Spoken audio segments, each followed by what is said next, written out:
শোনা যায় লন্ডনে যেতে পারেন তিনি, কিন্তু ব্রিটেন সরকার হাসিনাকে রাজনৈতিক আশ্রয় দিতে অস্বীকার করে বলে বেসরকারি সূত্রের খবরের পরে শেখ হাসিনাকে বায়ুসেনার কোনো একটি সেফ হাউসে সরিয়ে নিয়ে যাওয়া হয়।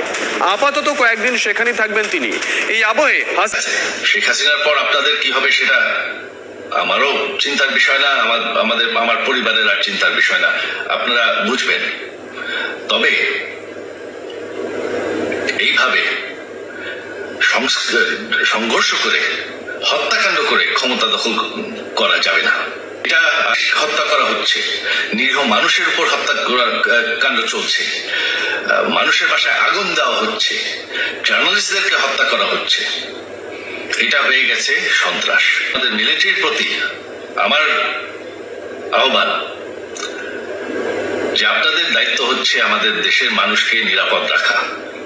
এক মিনিটের জন্য কোনো অনির্বাচিত সরকার আমাদের ক্ষমতায় আসতে দিবেন না, কারণ সেইটা হলে আমরা আবার পাকিস্তানের মতন হয়ে যাব। আমাদের এই যে 15 বছরের উন্নতি। নরেন্দ্র মোদীর বাসভবনে পৌঁছন তিনি। বাংলাদেশের পরিস্থিতি নিয়ে ক্যাবিনেটে গুরুত্বপূর্ণ বৈঠক। প্রধানমন্ত্রী নরেন্দ্র মোদী নিঃসন্দেহে বড় খবর। বৈঠকে ছিলেন অমিত শাহ, রাজনাথ সিং, এস জয়শঙ্কর, নির্মলা সীতারামন। এছাড়াও ছিলেন ক্যাবিনেট সচিব, বিদেশ সচিব, প্রধানমন্ত্রী দপ্তরের প্রিন্সিপাল সেক্রেটারি। বড় খবর এই মুহূর্তে।